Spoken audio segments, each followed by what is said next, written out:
Hello everyone, Luciel707 is here. Today I want to make a video a little different from the main series. As many of you already know, the latest trailer for Poppy Playtime Chapter 4 has just been released, and I wanted to comment on and analyse it with you all. As you might have guessed, I'm a fan of PT and horror games series, so for this special occasion, I have some special guests to keep us company. And now, let's get started.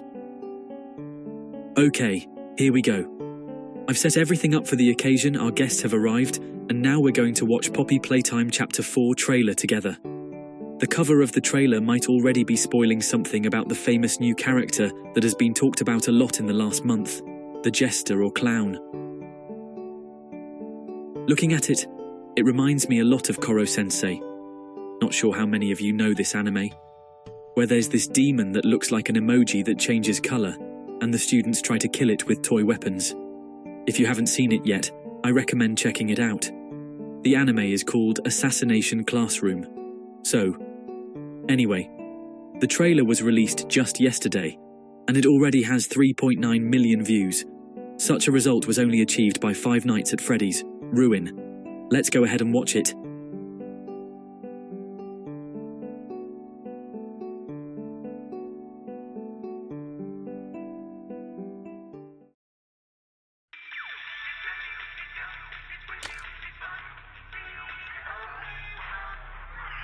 Okay, ink colours.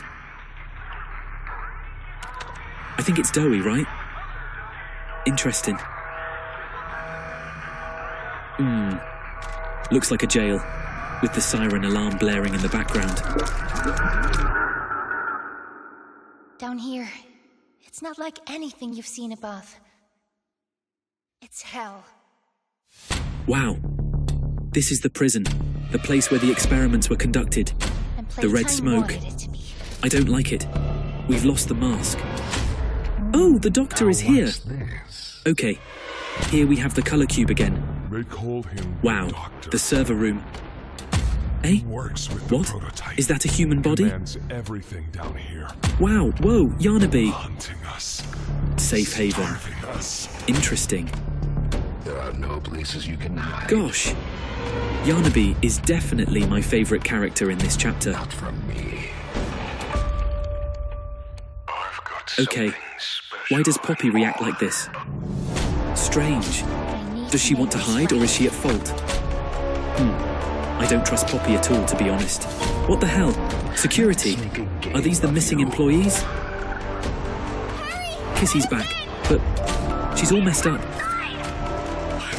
Holy. Or for all the fandom, Gregory. This little guy is very similar to the mimic in Ruin.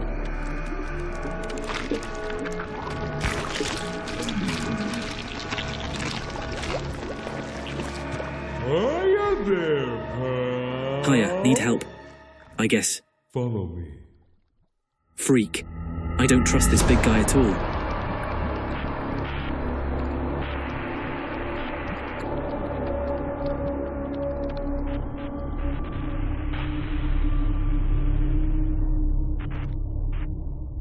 Oh well, January 30th.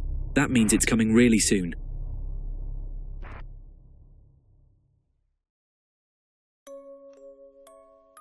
Okay, this chapter seems huge. Many of these scenes we've already seen in the RG tapes, and some of the character dialogues repeat. I imagine we'll pick up exactly from the elevator to help Kissy Missy. Someone attacked her and damaged her, even from behind. But as we can see, she was burned on one side. She probably used a flamethrower or something like that because her pink fur is all burnt on one side. As you can see, Kissy was literally burned on one side, and they even tried to cut her in half. What's strange is Poppy's reaction in this scene.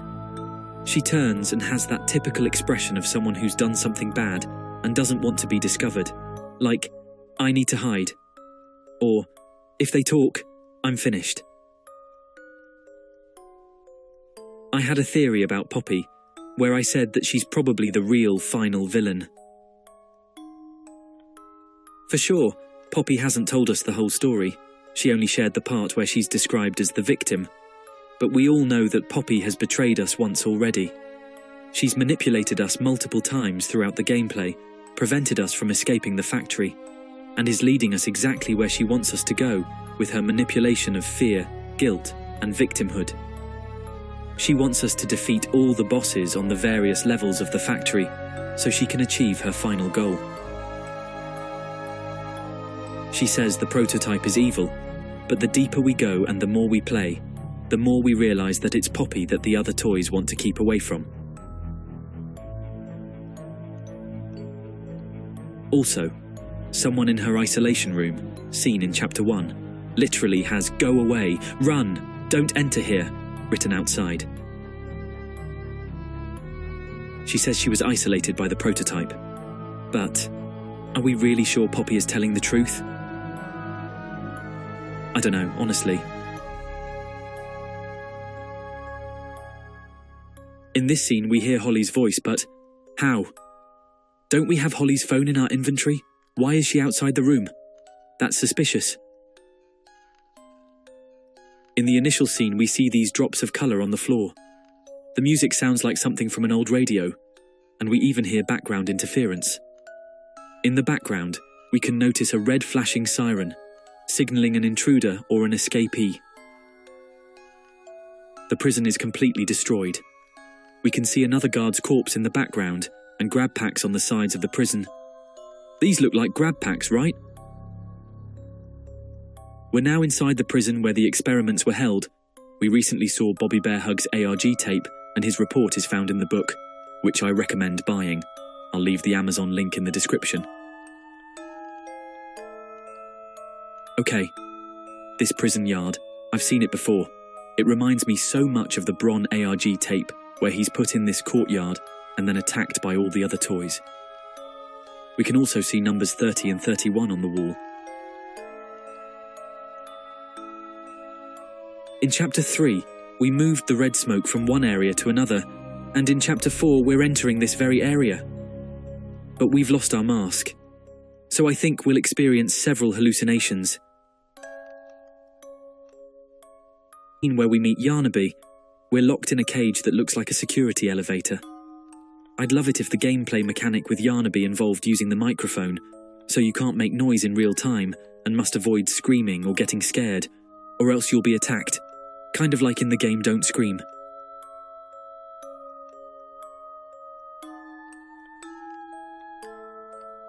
The Doctor. I think this is our first encounter, because we see his eye inside a TV without his mechanical body. This makes me think the player was watching a video or a tape when Sawyer suddenly interrupts the transmission. It reminds me of all the strange messages we found during the recordings in the gameplay, when the recorded voice suddenly refers to and talks directly to the player. I've always found that a bit unsettling. I've always wondered if the recorded messages were meant for the player who sneaked into the abandoned factory, or if they were made to scare whoever happened to find them. In Chapter 1, we're told we're ex-employees of the factory. The toys recognise the player and repeatedly try to attack us or warn us to leave. But the strange thing is that in Bron's ARG tape, it's explicitly stated that the toys don't remember anything from their human lives. That's strange. Why do all the toys in the factory recognise the player when they meet? Miss Delight in Chapter 3 says, "I remember you. You worked here." And in the hologram room with Huggy Wuggy, it seems someone recognises us and accuses us of something. The player appears to be the only survivor from the factory, and for some strange reason, they weren't there during the hour of joy, and received this strange letter from someone or something saying, "Find the flower because we're all still here." But 10 years ago,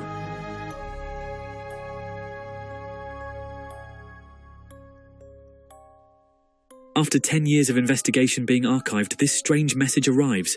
Isn't that a bit late? I mean, after 10 years? How would they even know there were still any survivors in that place after so long? Who sent this message? The prototype? I don't think so. What interest would the prototype have in freeing Poppy from her cage when she told us it was him who locked her in? That doesn't make sense, right? Someone is lying to us. They're manipulating the real facts, and they're not telling us the whole truth. Anyways, the basements with the square or cube logo. I think this refers to the layers of the factory. We have the first layer, the appearance layer, the second layer, the play care, the third layer, the prison and labs, and then the core. Maybe the prototype is hiding in there, like a matryoshka doll. And I think we'll need to activate generators. Maybe the cube lights up or opens doors. I don't know if we'll find Pianosaurus in this place, but it would be really cool. I didn't see the prototype statue from Chapter 3 during the basement scene with Catnap. It would be nice if we could examine it more closely, even just for fan service, but without cheating.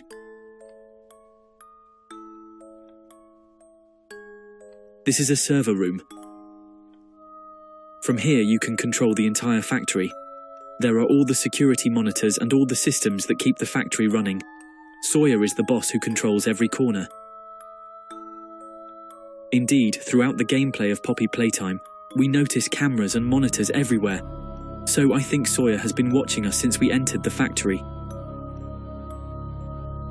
Did Dr. Sawyer know about Holly? Of course he did. The cameras are everywhere. And coincidentally, Holly's phone was right under a camera. And this is creepy. For the first time, we found the corpse remains of employee. We see him lifeless, leaning against the wall, and he had his grab pack in hand. Most likely he tried to defend himself as best he could. He's wearing the typical yellow uniform that we also see in the various ARG tapes of the employees. Do you remember Marcus, alias Jacksepticeye? In Poppy Project Playtime, the player is depicted with a stylized all-yellow avatar that resembles the yellow uniform from the backrooms. During the gameplay, we can bring back the red hand so we can open doors again. But we've lost the green hand.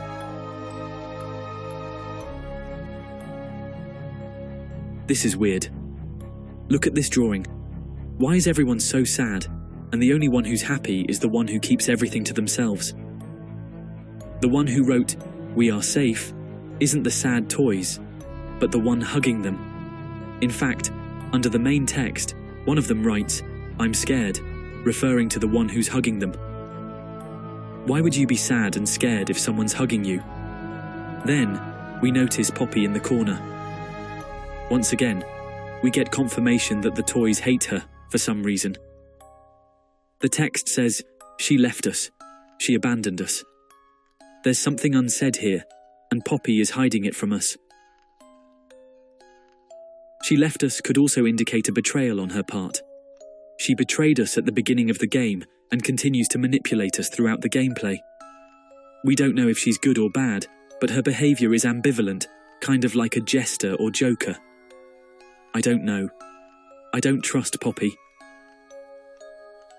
The phrase, "hunting us," "starving us," that we hear in this scene is probably said by Sawyer, and it's the exact same phrase we also hear from Poppy in Chapter 3.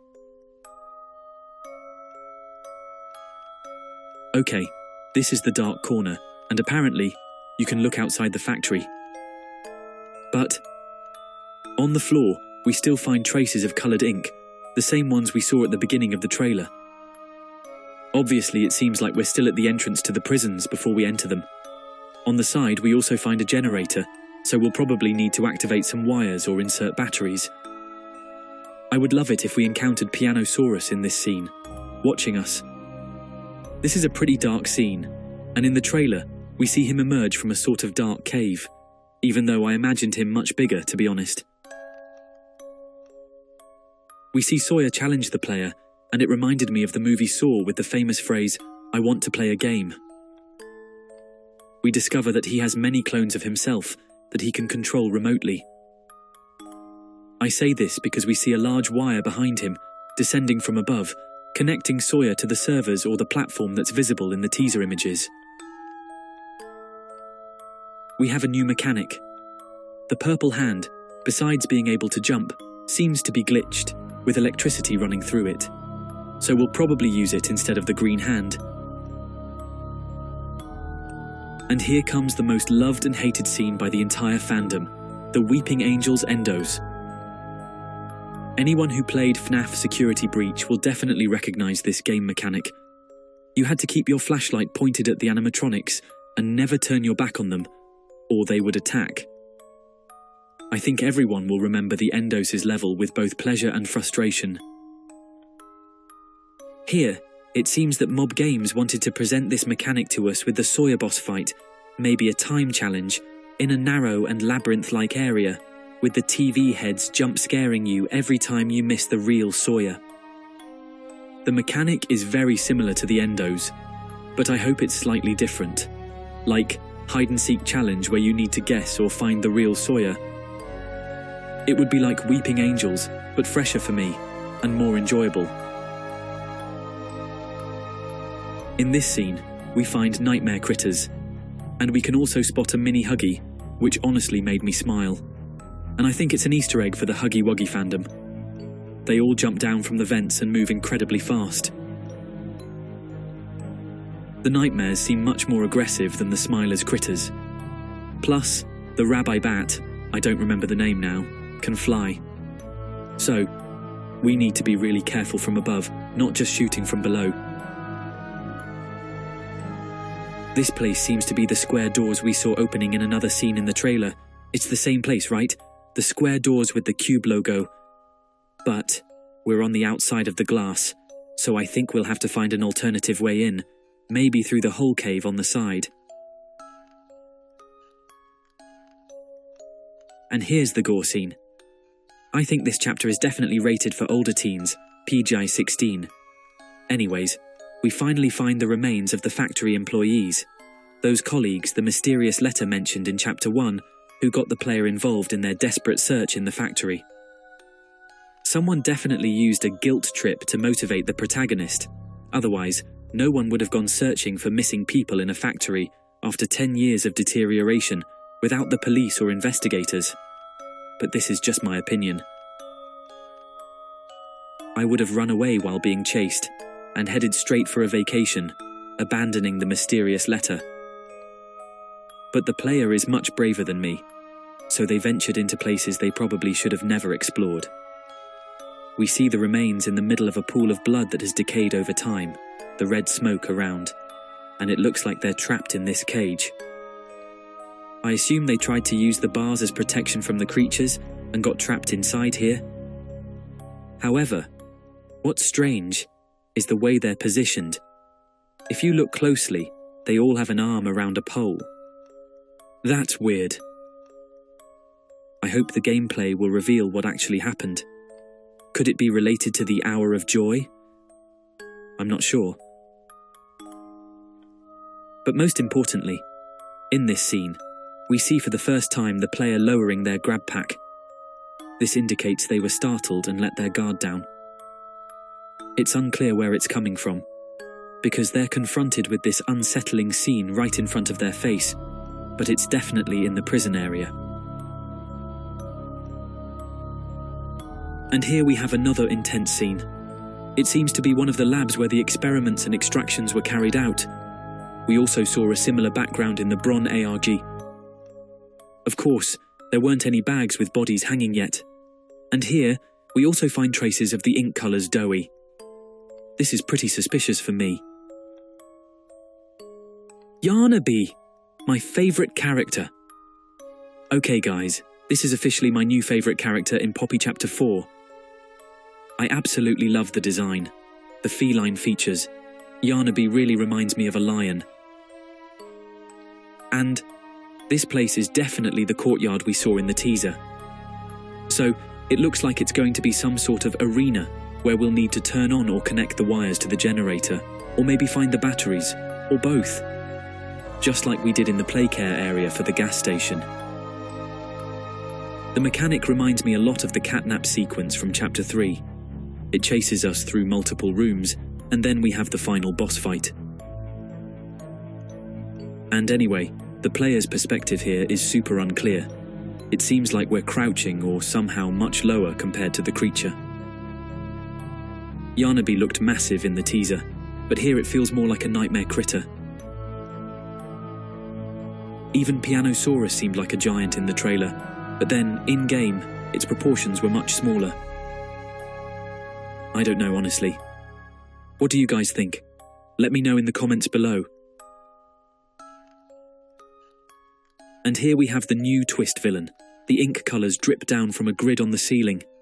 I'm guessing it's a vent. So this big guy has been lurking around us the whole time? But if this is a prison, or maybe just outside one, then this means that Doey was locked in an isolation room. We even see this in Bronze ARG. There's a scene where you can clearly spot a room with a vent grid on the floor. And since Doey is a fluid monster, it makes sense he could easily pass through it. Now, here's the big question I've been asking myself. Do all the monsters have organic compounds inside them? We know from various reports that both orphans and factory employees were used for the experiments. But Doey has such an atypical body. It looks like it's made of magic sand or Play-Doh, yet it's incredibly fluid. It seems to melt and reform whenever needed, almost like it's made of coloured paste. Back in the 90s, there was this toy that looked like it was made of the same material. It was a toy where you could use fluid plastic to create your own monsters or characters in an oven. These toys could go from solid to liquid plastic when reheated, and you could even mix the plastics to make unique colours and shapes using moulds. That toy eventually got banned due to toxic elements found inside it. But that's a whole other story. And this big guy seems like he's made of the exact same kind of fluid, blob-like plastic material. I don't remember Play-Doh or clay ever being this liquid. But anyways, this big guy showed up inside a prison. We clearly see him in the background before he drops onto the floor. His neck is ridiculously long, just like his arms. And the design on the bell is exactly the same as the summer poster with Huggy Wuggy. So, this must be the mysterious jester or clown the whole fandom's been talking about. Honestly, I don't trust him. Maybe, in this scene, we're trapped in some kind of trouble inside the jail, unable to find an exit. But does that mean the Doey monster has been watching us the whole time? Suspicious. In the description of game, Mob Games said, "New extraordinary characters guide your way and haunt your nightmares." Curious, huh? So, I've got a theory to share with you. Do you remember what Mommy Longlegs said at the end of Chapter 3? Yeah, who is Heel and who is him? I've always found Mommy's message strange. It was never exactly clear who she was referring to, but now it seems obvious she was talking about two different characters. He'll make me part of him. The whole fandom assumes it's about the prototype. We even see him take Mommy's remains. But what if he's actually the one who merges or makes others part of him? Let me explain. What if the prototype is going around collecting pieces of the toys in the factory and then delivering them to him? But remember, this is just a theory. My theory, and yes, this is Bron. Doesn't it all make sense now? We've reached the end of this video, and I want to thank you all for watching.